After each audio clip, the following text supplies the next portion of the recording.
Muy buen día, estimado oyente. Muchas gracias por visitar este canal. Sea bienvenida a este nuevo mensaje.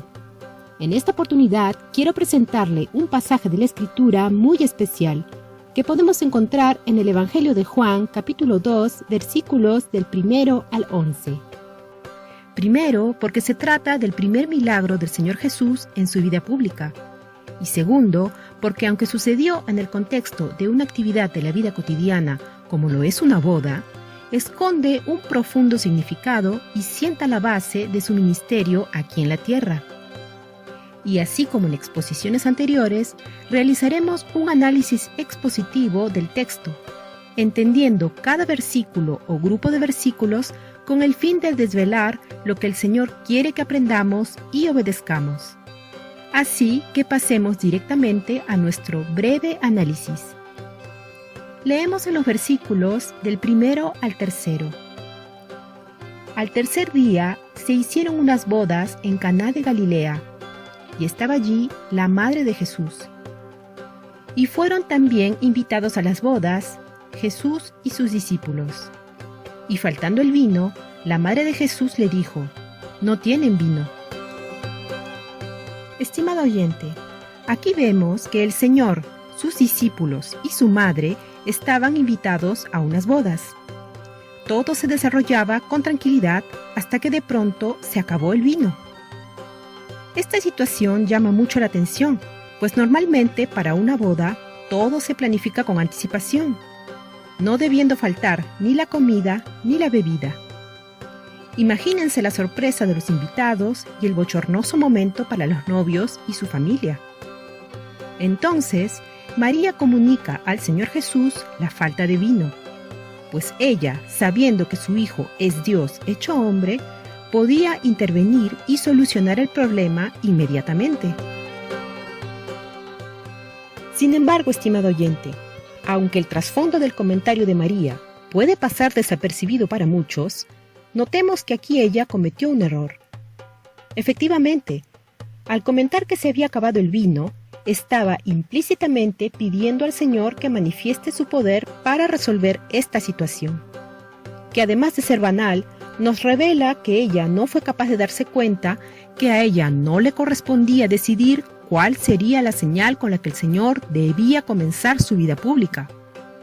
Aquí vemos una realidad que las religiones marianas niegan sobre la Madre del Señor, su naturaleza humana y por lo tanto su imperfección. Y no solo eso, las corrientes marianas, principalmente la religión católica romana, ponen a María en el mismo nivel del Señor, cuando nadie está ni estará al nivel de Dios. Incluso hasta es ofensivo hacia la Madre del Señor Jesús, pues ella misma reconoció tener un Salvador. Afirmación que usted puede encontrar en el libro de Lucas, capítulo 1, versículo 47. Si María estuviese al mismo nivel de Dios, no necesitaría de un Salvador. E incluso, si ella siguiera viva, hasta prohibiría que se le hagan imágenes y se le devocione, pues toda la gloria pertenece solamente al Trino Dios. Sin embargo, veremos que a pesar de la sugerencia inoportuna de su madre, el Señor nos mostrará su perfecta sabiduría y transformará este evento ordinario en una enseñanza extraordinaria. Sigamos leyendo. Jesús le dijo: «¿Qué tienes conmigo, mujer? Aún no ha venido mi hora». Su madre dijo a los que servían: «Haced todo lo que os dijere». En estos versículos vemos dos puntos remarcables.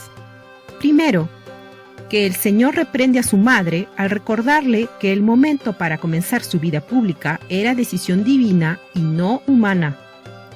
Al llamarle mujer, le está recordando que Él es Dios y que su misión está por encima de cualquier lazo familiar, aun cuando el pedido proviniese de su madre. Por lo tanto, estimado oyente, aquí vemos claramente la imposibilidad de que María sea mediadora entre Dios y los hombres, tal y como afirman las religiones marianas, pues solo el Señor Jesús es el único mediador y abogado de todo cristiano, como usted también puede leer en palabras del apóstol Pablo en su primera carta a Timoteo, capítulo 2, versículo 5. Segundo, vemos que a pesar del error de su madre, el Señor nos demuestra que Él, siendo Dios, es el primero en cumplir uno de sus mandamientos: honrarás a tu padre y a tu madre. Por lo tanto, no desairó a María y accedió a su pedido. Es por eso que ella pudo pedir a los que servían que obedecieran las instrucciones del Señor Jesús. Prosigamos con los versículos del 6 al 8. Y estaban allí 6 tinajas de piedra para agua, conforme al rito de la purificación de los judíos, en cada una de las cuales cabían 2 o 3 cántaros. Jesús les dijo: llenad estas tinajas de agua, y las llenaron hasta arriba. Entonces les dijo: sacad ahora y llevadlo al maestresala. Y se lo llevaron. En esta parte del relato podemos resaltar 3 puntos. Primero, la abundancia que ofrece el Señor, quien no se limitará a dar un poco de vino, sino un equivalente a 600 litros. No se olvide, estimado oyente, que el Señor es todopoderoso y su ofrecimiento es para todos los seres humanos. Segundo, aquí se encuentra escondida una joya, una representación preciosa del Evangelio. Así es, estimado oyente, el agua representa la palabra de Dios, tal y como también podemos leer en el libro de Efesios, capítulo 5, versículo 26. Las tinajas mencionadas servían para el lavado de los invitados, así que imagínese lo sucia que debía estar el agua que había en ellas. Así que el Señor, al dar la orden de llenarlas de agua, implica que debían vaciarse, lavarse y volverse a llenar de agua, pero esta vez de agua limpia. De la misma manera, estimado oyente, traslademos esta figura al plano espiritual. Si usted aún no se ha convertido a través del verdadero Evangelio, usted es como una tinaja llena de agua sucia. Sucia de doctrinas erradas, sucia por los pecados que comete día a día, sucia por los pensamientos malvados y por todo aquello que usted ha hecho o pensado en contra de su propia conciencia. En otras palabras, usted, delante de Dios, está sucia. La tinaja está lista para que suceda lo extraordinario solo cuando ha sido lavada y llenada hasta el tope con el agua limpia de la palabra. No debe quedar espacio para ninguna otra cosa adicional, como por ejemplo, ni siquiera una pequeña doctrina errada. Es el orden lógico y necesario que requiere el Señor. Una vez que la tinaja, o sea usted, se ha dejado limpiar y se deja llenar del agua fresca y limpia de la palabra, ya está lista para transformarse en sustancia y sabor. Así es, estimado oyente, usted se convierte en el mejor vino, lista para ser probada y lista para ser testimonio vivo con su transformación. Así vemos en los versículos finales de este maravilloso pasaje. Cuando el maestresala probó el agua hecha vino, sin saber él de dónde era, aunque lo sabían los sirvientes que habían sacado el agua, llamó al esposo y le dijo: todo hombre sirve primero el buen vino, y cuando ya han bebido mucho, entonces el inferior. Mas tú has reservado el buen vino hasta ahora. Este principio de señales hizo Jesús en Caná de Galilea y manifestó su gloria, y sus discípulos creyeron en él. Así es, estimado oyente, el convertido a través del verdadero Evangelio es como el mejor vino que provoca admiración por su perfume y sabor. En esta escena podemos identificar 3 personajes. Primero, tenemos el personaje del maestresala, que representa a todas las personas que no son convertidas, pero que sí se dan cuenta de la transformación de una persona convertida. Cuando el maestresala prueba el agua convertida en vino, reconoce que todo lo que se sirvió antes en esa boda no era nada comparado con el vino del Señor.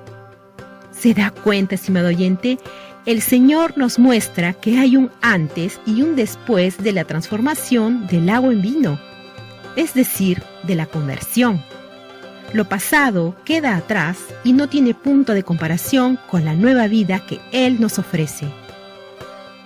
Segundo, los sirvientes que presentan el vino al maestresala representan a los siervos del Señor, quienes difunden su solución para lavar el alma. Tercero, tenemos al esposo, quien representa al mismo Señor Jesús, pues Él está a la cabeza de la boda y es Él quien finalmente reserva el mejor vino, es decir, la verdadera fiesta, a partir de la conversión. Fíjese en lo que les dice el maestresala. Lo mejor viene luego de la conversión, una vida limpia y nueva. El Señor nos ofrece recibir la transformación y prepararnos para celebrar las bodas con Él en la eternidad. El mundo nos embriaga con un vino falso, que busca anular nuestra capacidad de discernir entre lo que nos conviene y lo que no. El mundo nos engaña repitiendo que todo lo podemos y todo nos es permitido, pero la verdad es que solo nos venden una falsa felicidad, un placer temporal que nos costará la vida en la eternidad en la total desgracia. Estimado oyente, muchos cristianos nacieron en medio de una familia o comunidad completamente alejada de Dios, sin tener ningún conocimiento espiritual y mucho menos la solución para limpiar el alma y quitar el peso de una vida llena de errores y maldades. Sin embargo, ellos en algún momento de su vida se cruzaron con un convertido, leyeron un mensaje sobre el verdadero evangelio o escucharon una prédica que les hizo saltar las alarmas internas, dándose cuenta de que algo andaba muy mal en su vida y que debían reaccionar. Y así como el maestresala, fueron capaces de darse cuenta que delante de ellos había algo completamente diferente a los mensajes moralistas o sentimentales que podemos encontrar por miles en la red. Por eso, estimado oyente, si navegando por la red usted ha llegado al canal del Ministerio Tinajas o a este mensaje, es por pura providencia del Señor Jesús, que la está llamando e invitando a transformarse. Así es que no puedo terminar este mensaje sin presentarle la invitación que el Señor le hace personalmente hoy. Decídase y déjese limpiar por el agua viva que solo puede dar el verdadero Evangelio. ¿Y qué es el Evangelio? El Evangelio es la solución que el Señor le ofrece para limpiar su alma, ser perdonada y ser salva para siempre. Para eso, solo tiene que cumplir con las dos condiciones que el Señor pide en el Evangelio de Marcos, capítulo 1, versículo 15. Arrepiéntase y crea. Es decir, la primera condición se refiere a que usted debe reconocer que se encuentra en el mismo estado de la tinaja llena de agua sucia. Todo esto debido a una vida llena de injusticia y maldad cometida o pensada. Reconozca que usted no es una tinaja digna para una boda, ni para ser presentada ante Dios cuando muera. Usted solo es digna para ser destruida. Lógicamente, esto implica que también debe decidirse a no volver a cometer esas maldades. La segunda condición se refiere a que usted debe creer que toda esa agua sucia, toda esa podredumbre, por ella, el Señor Jesús recibió la justicia sobre sí mismo en la cruz, por usted, estimado oyente. Por lo tanto, alguien tuvo que asumir la justicia por usted de toda esa inmundicia y ese alguien es el Señor Jesús. Nadie puede quitar esa inmundicia, solo Él, en calidad de Dios y creador de todo lo que existe. ¿No le parece maravilloso? Dios mismo nos vio hundidos en nuestra propia inmundicia y se ofreció a intercambiar su pureza por nuestras vergüenzas, su justicia por nuestras injusticias. De esta forma, Él nos vuelve limpias y dignas para presentarnos un día ante los jueces, el Padre y el Espíritu Santo al momento de morir. Así que sin dudarlo, le invito a recogerse lo más pronto posible en su habitación. Asegúrese de que no será molestada y allí descálcese y arrodíllese delante de Dios en señal de reverencia. Luego, obedezca esas dos condiciones. Arrepiéntase de su inmundicia y crea que el Señor Jesús tomó sobre sí mismo el castigo que usted merece por toda esa podredumbre. Luego de haber obedecido esos dos mandamientos, agradezca al Trino Dios por haberle ofrecido esta solución, la única con base bíblica y verdadera. Usted es libre de recibir o no este Evangelio. Es una decisión personal y racional. Pero le pregunto, ¿a quién le gusta vivir en la suciedad? ¿A quién le gusta vestir ropas inmundas? Su salvación queda en sus manos. Y hasta aquí, estimado oyente, llega mi mensaje de hoy. Le agradezco nuevamente por su visita. Le saluda Joana, una tinaja llena de vino nuevo desde aquí, en Francia. Hasta nuestro próximo mensaje.